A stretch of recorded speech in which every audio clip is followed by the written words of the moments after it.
नमस्कार, मैं हूं सुरेंद्र कुमार यादव। आप देख रहे हैं एसके न्यूज़ 24 सच्चाई की जी। लोकेशन इस समय हम महाराजगंज जिले के ग्राम सभा छोटका नरकटहा, ये आप देख सकते हैं मृतक धर्मात्मा निषाद का जो है ये घर है और जहां पर इन्होंने जो है सुसाइड किया था।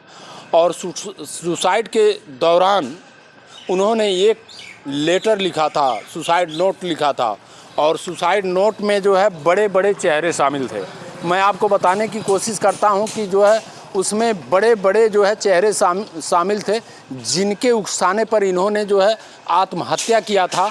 और अभी तक उस मामले में कहां तक कार्रवाई पहुंच पाई है, तो यहां हम आए हैं जानने के लिए और यहां तमाम लोग उपस्थित हैं। सपा पार्टी के जो है वरिष्ठ नेता अमित चौबे जी हैं और अन्य लोग हैं, तो हम जानेंगे यहाँ पर।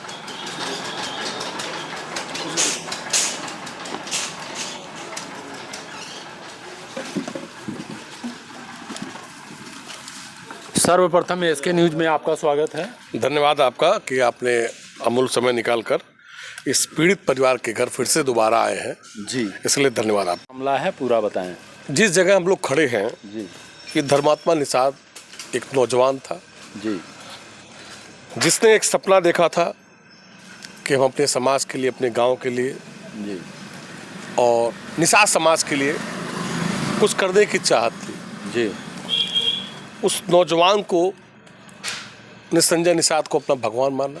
जी, जो संजय निषाद निषादों के मसीहा हैं, जी, अपने आप को सन ऑफ अल्लाह कहते हैं, जी, निषादों का भगवान कहते हैं जी, और अपनी आरती करवाते हैं जी, अपने नाम से। जैसे दुर्गा चालीसा, हनुमान चालीसा है, जी, उसी तरीके से संजय निषाद ने चालीसा बनवाया है। अच्छा, उस धर्मात्मा ने संजय निषाद के अंदर परमात्मा देखा था, जी, लेकिन उसी धर्मात्मा निषाद को उसी संजय निषाद ने मरने के लिए मजबूर कर दिया। जी। आखिर क्या मामला था, पूरा मामला बताएं। देखिए, चूंकि धर्मात्मा एक नौजवान था, उसको राजनीति करने की ललक थी जी, और संजय निषाद नहीं चाहते हैं कि कोई भी व्यक्ति निषाद परिवार से राजनीति में आगे बढ़े। जी, चूंकि धर्मात्मा का बहुत कम समय में अच्छा नाम हो गया था नौजवानों में, जी, और खासकर निषाद समाज में। अब आप सोचिए, कोई नौजवान पनियरा का रहने वाला और वो जाके मेहदावल में चर्चा का विषय बना हो, बिल्कुल तो कैसे पसंद आएगा। सही है। चूंकि जब धर्मात्मा लड़ेगा तो पैसा तो दे नहीं सकता, जी, तो संजय निषाद टिकट कैसे बेचेंगे। जी, तो संजय निषाद ने अपने स्वार्थ के लिए उस लड़के का इस्तेमाल किया। जब उसने अपनी मंशा जाहिर की तो संजय निषाद ने ऐसी स्थिति पैदा कर दी कि धर्मात्मा निषाद हमारे बीच में नहीं है। जी, और मरने वाला आदमी चिल्ला चिल्ला के कहा था जी, कि मैं संजय निषाद, सरवन निषाद और परवीन निषाद और जयप्रकाश निषाद की वजह से मर रहा हूँ।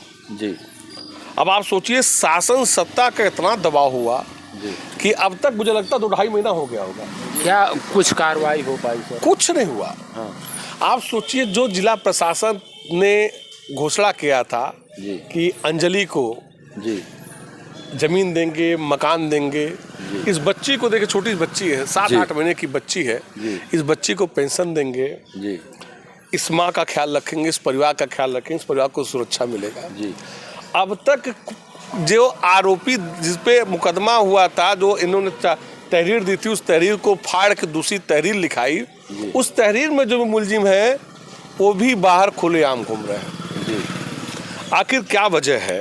जी, जब से संजय निषाद जी, निषाद समाज के रहनुमाई बने हैं, मंत्री बने हैं, जी, धर्मात्मा निषाद, अमटौरा में सुधनी निषाद, प्रदीप गोलू निषाद सहजनवा का कल पीट के नौजवान लड़के को पीट के मार दिया गया। जी, उसके बाद धर्मेंद्र निषाद, उसके बाद चौरी चौरा में बेटी और माँ का, जी, मैदावल में कल मैदावल में जी, योगी जी के सहजातियों द्वारा निषाद समाज के परिवार को दौड़ा मार के सर फोड़ दिया गया। अब तक कोई कार्रवाई नहीं हुई है। जी, गुलशन निषाद, जी, आखिर क्या वजह है कि निषादों के रहनुमाई करने वाले संजय निषाद जब से मंत्री बने हैं, निषाद समाज के भक्षक हो गए हैं। जी, और अब तक किसी भी निषाद पे जो हत्या हुई है, मारपीट हुई, उस पर किसी पे भी कोई कार्रवाई नहीं हुई है। सर क्या कहना चाहते हैं, इसका मतलब ये है कि जो है इस सरकार में ठाकुरवाद हो रहे हैं? देखिए, आप इस कोई छुपी नहीं है। जिस तरीके से कड़ी सेना के लोगों ने कल लगातार तांडव कर रहे हैं। बताइए, मध्य प्रदेश का रहने वाला, राजस्थान का रहने वाला व्यक्ति उत्तर प्रदेश में कैसे असलाह लेके चला आया? जब उसी स्टेट का असलाह बना तो उत्तर प्रदेश में कैसे चला आया? तलवारें लहराई जा रही हैं। एक कुशवाहा समाज का नौजवान लड़का, अभी जयंती थी सम्राट अशोक की, अगर उसने तलवार से केक ही काट दिया तो कौन सा गुनाह कर दिया? जब आगरा में कड़ी सेना के लोग तलवार लहरा रहे थे, तो कड़ी सेना के लोग तलवार लहरा रहे थे तो उन पे मुकदमा नहीं होता है। बिल्कुल। मौर्य समाज का, कुशवाहा समाज का नौजवान को पुलिस ने उठा के, लेकिन जिन्होंने जो है अखिलेश यादव को गोली मारने की बात की थी, उनका तो गिरफ्तारी हो गया था। अब देखो, उनकी गिरफ्तारी कल हुई है जी। वो भी जब शासन सत्ता पे दबाव बनना शुरू हो गया और राष्ट्रीय अध्यक्ष ने कह दिया कि 19 तारीख को मैं आगरा जाऊंगा, तो जिला प्रशासन दबाव में आके कल गिरफ्तारी किया। जी। आप ये बताइए, जिस आपने कड़ी सेना का भी जिक्र किया, कड़ी सेना ने राणा सांगा को आदर्श माना। मैं मानता हूँ राणा सांगा वो प्रतापी थे, योद्धा थे, उसमें कोई शक नहीं है जी। लेकिन कड़ी सेना के लोग ये भूल गए कि यही संजय निषाद, 22 क्षत्रिय समाज, उनके जो भगवान है, आराध्य देवता है, जो उनकी बिरादरी के भगवान है, मर्यादा पुरुषोत्तम राम है जी। उसी मर्यादा पुरुषोत्तम राम को की पैदाइश पर संजय निषाद ने हमला किया, प्रश्न लगाया कि भगवान मर्यादा पुरुषोत्तम राम वो क्षत्रिय थे ही नहीं, वो तो निषाद थे। अच्छा, तो कड़ी सेना के लोग कहाँ थे? उनकी तलवार कहाँ थी? उनकी तलवार की धार कहाँ चली गई थी? बिल्कुल। उनका बुलडोजर कहाँ था? बिल्कुल। जब भगवान मर्यादा पुरुषोत्तम राम की पैदाइश उस आदमी ने उंगली उठा दिया तो कड़ी सेना के लोग कहाँ थे? बिल्कुल। और हमारे नेता ने कह दिया कि किसी भी महापुरुष, किसी भी देवी देवताओं पे कोई टिप्पणी नहीं है। देखिए, इतिहास में अच्छे बुरे दोनों चीज हैं। बिल्कुल। आप इतिहास में जाएंगे तो इतिहास में क्या घटना घटी है, कैसे घटी है, क्या स्थिति रही है, वो हम आप तो जानते नहीं है। वो काल्पनिक चीज है जी। देखा किसी नहीं है। सही। इनसे सुन के, उनसे सुन के सबने अपने अपने शब्दों में जिक्र किया है जी। देखिए, जब से योगी जी की सरकार आई है जी, जैसे संजय निषाद मंत्री बनने के बाद जी लगातार निषादों पे हमला हो रहा है जी। उसी तरीके से ब्रजेश पाठक के बनने के बाद लगातार ब्राह्मणों पे हमला हो रहा है जी। आपने इसकी बानगी देख लीजिए। ये दोनों मंत्री जी अपने जात के नाम पे मंत्री बने, मुख्यमंत्री बने हैं। आज दोनों ही अपनी जात के रक्षक नहीं है, दोनों बच्चक हैं जी। आखिर ब्राह्मणों की हत्या हो रही, बस्ती में मार दिया जाता है आशुतोष उपाध्याय नाबालिग बच्चे को, पुलिस के द्वारा पीट पीट के मार दिया जाता है, कोई कार्रवाई नहीं होती है। बीजेपी का कोई ब्राह्मण नेता नहीं बोलता है जी। कबीर तिवारी बस्ती की हत्या होती है जी। विनोद उपाध्याय की हत्या होती है जी। सुल्तानपुर में, रायबरेली में 5 ब्राह्मणों की हत्या हो जाती है जी। अब तक तो हिंदू मुस्लिम चलता था, ये भारतीय जनता पार्टी जब से योगी जी सरकार में आए हैं, ये जातियों का गृहयुद्ध छेड़ने के लिए आ गया जी। यानी कि ये जो है जातिवाद कर रहे हैं। आपका कहने का तात्पर्य ये है कि ये जाति, देखिए, योगी जी का नारा है जी, योगी जी का नारा है जी। उन्होंने अपने पुलिस वालों को नारा दे दिया है कि ठाकुर माफ। अच्छा, ठाकुर माफ, बावन दलित यादव पिछड़ा साफ। अच्छा, उन्होंने ठाकुरों को माफ कर दिया। मैं चाहता हूँ ये बात एक बार और कहें। उन्होंने नारा दे दिया है पुलिसों को कि क्षत्रिय समाज से अगर कोई बिलोंग करते हैं तो उनको माफ कर दे। मतलब ठाकुर माफ जी, दलित साफ, यादव साफ, बाभन साफ, पिछड़े साफ, बाबा पाक साफ जी। पीठ पे पीठाधीश्वर जो है वो पीठ के पीठाधीश्वर है, सूबे के मुख्यमंत्री हैं। इससे पूर्व में भी राजनाथ सिंह जी मुख्यमंत्री रहे हैं, वीर बहादुर सिंह जी मुख्यमंत्री रहे हैं, तमाम प्रदेशों में क्षत्रिय बिरादरी से वसुंधरा राजे सिंधिया जैसे जी रही हैं। हिमाचल में भी वीरभद्र सिंह मुख्यमंत्री रहे हैं। लेकिन आखिर योगी जी पे ही क्यों जात का ठप्पा लग रहा है? लेकिन सर जो है ये कहा जाता है कि मतलब पहले जातिवाद जो है सपा से शुरू हुई थी। आप बता दी कहाँ सपा से शुरू हुई थी? जैसे लोगों का कहना है। अब लोग, अच्छा भैया, यही लोग कहते थे ना 46 में से 56 यादव एसडीएम हो गए। जब इनको ही नहीं पता 46 बड़ा कि 56 बड़ा है। और आज तक जो जांच हुई उस जांच में कभी भी 56 की जिक्र नहीं है जी। अच्छा, आप ये बता दीजिए, समाजवादी पार्टी की सरकार थी, कौन कौन ऐसा बिरादरी राज जो नेता ना बना हो। बिल्कुल सही। आखिर समाजवादी पार्टी के आदरणीय राजपाल कश्यप, आदरणीय लक्ष्मी पप्पू निषाद सांसद जी, सारे लोग इस परिवार पे आते हैं, तो संजय निषाद का परिवार क्यों नहीं आता है? और नहीं आ पाते हो तो कम से कम इस परिवार को कोई आर्थिक मदद कर दी होती इस बच्ची के। हो सकता है उनको जो है मुलजिम के रूप में माना गया, तो इसलिए नहीं आते हो। देखिए मुलजिम, देखिए प्रकृति जब आप न्याय करती है तो बहुत कड़ा करती है जी। अभी आपने देखिए चौरी चौरा में माँ बेटी की हत्या हो गई जी। और पुलिस उस पेशो पेश में है कि कैसे हम खुलासा करें, जी। चूंकि सर्व निषाद जी का मामला है। अच्छा। आखिर निषादों का, ब्राह्मणों का, यादवों का, पिछड़ों का, दलित, अब आप बताइए, जिस दिन पूरा देश बाबा साहब के संविधान निर्माता की जयंती मना रहा था, भारतीय जनता पार्टी के विधायक मंत्री अपने रुमाल से अम्बेडकर साहब की मूर्ति पोंछ रहे थे, धूल पोंछ रहे थे, नहलवा रहे थे, सूबे के मुख्यमंत्री, देश के प्रधानमंत्री कार्यक्रम कर रहे थे।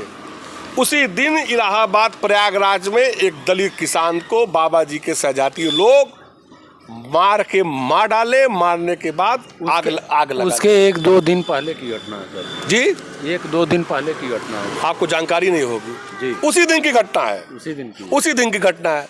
अभी आप देख लीजिए, कल 12 साल की जी। 12 साल की मूख, जिसको मुंह से आवाज नहीं निकलता, वो सुन नहीं सकती है जी। उस बच्ची को बलात्कार करने के बाद उसे अंगों पे आग लगा दिया गया, बर्न कर दिया गया। अच्छा। बच्ची निर्मम तरीके से मर गई और मारने वाला कौन है जाके आप पता कर लीजिए। बनारस में एक लड़की के साथ 22 लड़के 23 दिन तक बलात्कार करते हैं जी। और बाबा कहते हैं अपराधी जो है वो देश प्रदेश छोड़ दिए हैं या तो जमीन के अंदर है जी। आखिर बाबा जी का बुलडोजर दलितों पे, पिछड़ों पे, ब्राह्मणों पे ही क्यों चलता है? प्रयागराज में जब बुलडोजर चलाने की बारी आई तो जिस मड़ई में कुत्ता नहीं सोता है, जिस मड़ई में पिलर के अलावा कुछ है ही नहीं, वहाँ बुलडोजर चलता है। और अभी कोई ब्राह्मण समाज, यादव समाज, निषाद समाज, कोई भी समाज हो अगर होता तो उसके मकान को जमींदोज कर दिया जाता है जी। आप देखिए पंडित हरशंकर तिवारी ब्राह्मणों के प्रतीक हैं जी। ब्राह्मणों के रहनुमा है, ब्राह्मणों के सम्मान रहे हैं। आखिर योगी जी जब से मुख्यमंत्री बने लगातार ब्राह्मणों को टारगेट कर रहे हैं। संजय निषाद जब से मंत्री बने लगातार निषादों को टारगेट कर रहे हैं। ब्रजेश पाठक जब से मुख्यमंत्री, उप मुख्यमंत्री बने, उन्होंने लगातार ब्राह्मणों की जितनी निर्मम हत्या हुई है एक शब्द बोले ही नहीं है जी। मैं आपसे मांग करता हूँ कि धर्मात्मा निषाद अब हमारे बीच में नहीं है। इस परिवार को 2.5 महीना ये माँ अभी भी न्याय के लिए खोज रही है जी। किसके पास जाए, कैसे जाए जी। आप छोटे सोचो, ये छोटी सी बच्ची है जी। ये बच्ची के पास ये बच्ची अपने क्या क्या कहेगी मेरा बाप कौन था, कैसे पढ़े, कैसे परवरिश होगा, कैसे पलेंगे, कैसे जिएंगे। और अभी लगातार धमकी आ रही है। इस परिवार को लगातार धमकी मिल रही है। कौन धमकी दे रहा है आप पूछिए जी। तो आप देख सकते हैं ये छोटी सी बच्ची है जो मृतक धर्मात्मा निषाद की बच्ची है और एक ही बच्ची थी जिनको जो है अब ये बच्ची किसके सहारे जिएगी और किसके सहारे जो है पढ़ेगी लिखेगी, क्योंकि जो है पिता का साया जो है उठ जाने के बाद आप जानते ही होंगे कि जो है सिर पर क्या गुजरता है और किस तरह से जो है पालन पोषण हो पाएगा। ये सोच का विषय है, जानने का विषय है। भैया शुभ नाम बताएं। जी, मेरा नाम परमात्मा निषाद है, स्वर्गीय धर्मात्मा निषाद के बड़े भैया। जी, क्या कहना चाहेंगे आप लोगों को, कहाँ तक न्याय मिल पाया है? अभी तक तो कोई न्याय नहीं मिला। जो मान लीजिए शासन ने कहा था, मुझे प्रशासन ने कहा था, वो अभी तक न्याय नहीं मिला। सरकार की तरफ से उन्होंने कहा था, सरकार की तरफ से जो सरकारी मान लीजिए आर्थिक सहयोग वगैरह, आर्थिक सहयोग जो उन्होंने कहा था, अब तक कोई नहीं चीज़ हुआ है जी। चाहे वो नौकरी का हो गया, चाहे मकान का हो गया, चाहे वो ज़मीन का हो गया, चाहे वो बच्ची का हो गया जी। जो भी उन्होंने कहा था डीएम महोदय ने, अब तक कोई चीज़ नहीं पूरा हुआ है। क्या कार्रवाई की मांग करते हैं आप? कार्रवाई की वही मांग करते हैं ना, जो लोग मान लीजिए दोषी हैं, जिन्होंने मान लीजिए लिख रखा है, हम उसी पे कार्रवाई चाह रहे हैं। जो दोषी हैं उनके खिलाफ कार्रवाई हो, जेल के अंदर हो। चूँकि आप देख लीजिए धर्मात्मा निषाद का नहीं है जी। धर्मात्मा निषाद जैसे कई लोगों की हत्या हो चुकी है जी। अभी मैं कल गया था मैदावल में, मेरा विधानसभा मैदावल है जी। मैं कल गया था, वहाँ ठाकुर समाज के लोग, निषाद समाज के लोगों को दौड़ा के मारे, हाथ पैर तोड़ दिए हैं। महिलाओं को मारे हैं, छोटे बच्चियों को मारे हैं जी। उसके बाद में हाल फिलहाल में देख लीजिए कई कांडे तो हो रहे हैं निषाद के प्रति। और ये जो गद्दार बोलने का बात करता है, मान लीजिए तरह तरह का प्रोपेगेंडा बनाने का करता है समाज में, ये समाज जान चुका है, सर्व समाज जान चुका है। कौन करता है? ये गद्दार डॉक्टर संजय निषाद जी। निषादों को केवल यही मरवाने का काम कर रहा है। जी। इससे पहले जब ये कैबिनेट मंत्री नहीं था ना कुछ भी था, जब ये निषाद समाज बिल्कुल अच्छे से थे, आज वही निषाद समाज दर दर के ठोकरे खा रहे हैं, मार खा रहे हैं, पीटे जा रहे हैं, यहाँ तक कि हत्याएं कर दी जा रही है। पर ये किसी को नहीं बोल रहा है, चाहे जहाँ पे हुआ, चाहे नरकड़ा में हुआ, चाहे अमटौरा में हुआ, चाहे चौरी चौरा में हुआ। केवल यह व्यक्ति चाहता है कब और जाने का काम करता है, दूसरे को कहता है कि घड़ियाली आंसू बहाते हैं, और ये खुद व्यक्ति घड़ियाली आंसू बहाने का काम करता है। और जो व्यक्ति रोते हैं उनको टिप्पणी करने का काम करता है कि लोग घड़ियाली आंसू बहा रहे हैं। बताइए अमटौरा में कांड हो गया शिवधनी निषाद को, वो भी वह ठाकुर समाज के लोग मारे। यहाँ बरगदई में कांड होता है धर्मेंद्र निषाद का, वहाँ पे भी वही लोग मारे। आखिर ये व्यक्ति क्यों नहीं बोल रहा है? इसको मालूम है अगर ये बोलेगा तो ये रेले जाएगा। तो आप देख सकते हैं ये मृतक की माता हैं और एक पुत्र का जो है खोने का गम कितना होता है, ये माता जी के जो है आंसू बताते हैं। और माता जी लगातार जो है आंसू बहा रही हैं। आज तक इस पीड़ित परिवार को न्याय नहीं मिल पाया। आखिर जो है पूछते हैं माता जी से कि आखिर न्याय में क्या अपील करना चाहेंगे। माता जी शुभ नाम बताएं। हमार का नाम ये होगा कि खेत बाड़ी चीज भी खोजो तना रहो ना बेच के लगा दे। जी माता जी। सरवन के हाथ में चल गए, तब सरवन जीतल जी। और बाद डॉक्टर हमारे बेटवा के मरवावत रहल हैं, तब उनके बेटा हुए जब जा जेल मार जा गरिया जा तब ना हमार जीव जुराई। हमके तो कुछ नहीं मिलत बा, जौन के कहत बा वो नहीं, तो हमके यह बा नहीं मनी तो हमरो जौन लौकी तौन करब यार। क्या विचार कर रहा है माता जी, इसके आगे क्या आप लोग का कदम होगा? कौन कदम हो, जब कोनो बात सुनवाइए ना आइबे ओकर कदम कौन बा? जब कोनो बात नहीं सुनवाबा, जहाँ जात है तहाँ वो रोक देत बाटे, थाना अदालत चारों ओर रोक देत बाटे। अच्छा। सब डॉक्टर कहते संजय डॉक्टर तो कचहरी बा हमारे खरतीन बा, सबके खरतीन थाना बा, पुलिस बा, हमारे बेटा हुआ खरतीन नहीं रहल, कुल बेचवा के ले मरवा डल, वही कारण मरल हमारे बेटा हुआ। हाँ। तो आप देख सकते हैं माता जी के आंसू बता रहे हैं कि इनको अभी तक न्याय नहीं मिल पाया, और जिन लोगों का नाम FIR में था वो भी बदल दिया गया, और लोग हैं और लोगों से जानेंगे। भैया शुभ नाम बताएं। अशोक यादव। कहाँ से हैं? हम तो फरंदा से हैं।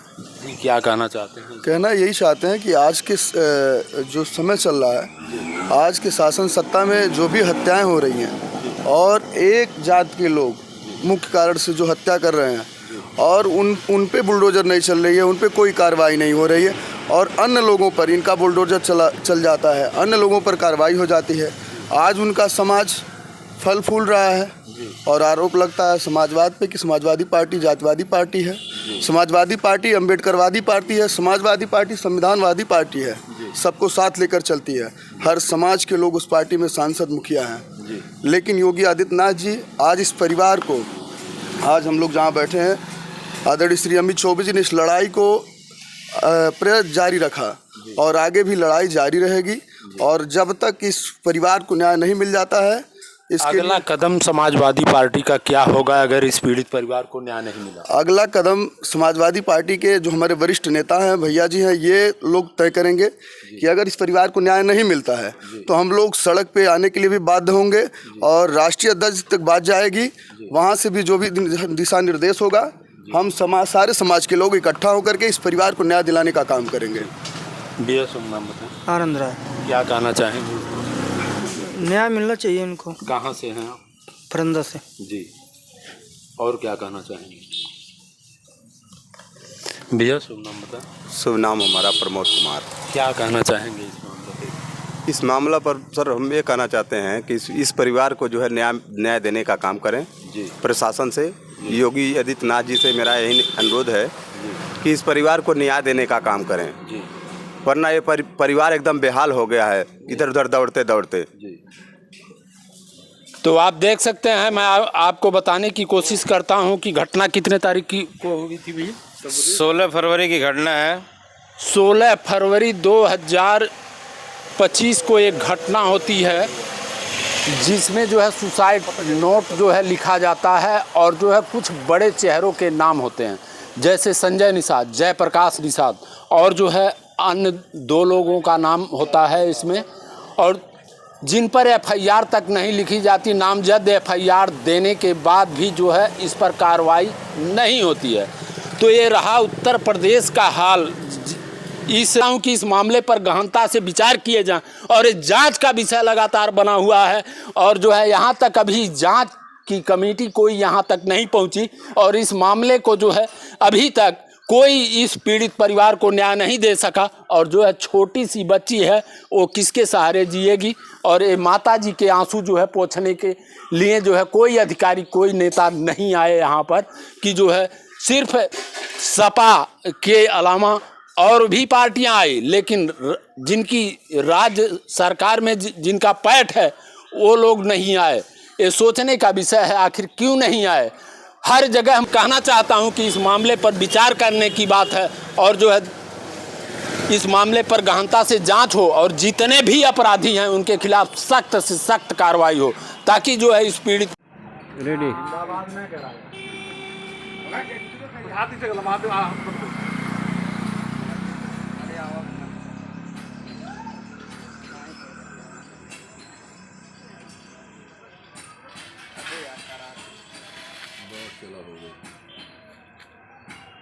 परिवार को न्याय मिल सके। और देखते रहें SK न्यूज़। फिर मिलते अगले बुलेटिन में, तब तक के लिए दीजिए इजाज़त। नमस्कार, जय हिंद, जय भारत।